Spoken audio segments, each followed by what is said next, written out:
Hi guys, Andronic RG353VS. Ito yung itsura niya. Ito yung mga buttons niya. Ito yung joystick niya. This is working. Lahat yan working guys. Ito yung triggers niya sa likod. Ito yung model number niya, RG353VS.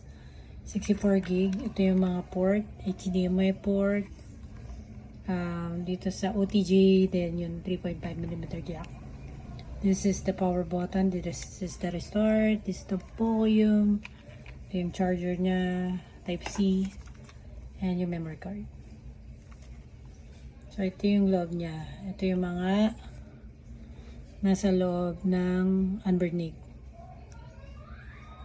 Yan, Sega, Mega Drive, Game Gear, Dreamcast, Neo Geo Pocket, PlayStation, PSP. Ito yung all games niya. Yan yung mga all games niya. So sa 64GB guys, unfortunately walang Mario. So you have to purchase yung 128GB. And this color guys, this is the transparent black. Ang ganda ng triggers niya, may mga color like this one.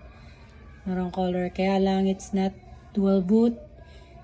It's not Android, it's only Linux system. So, yun, mas mura lang siya ng konti dun sa V.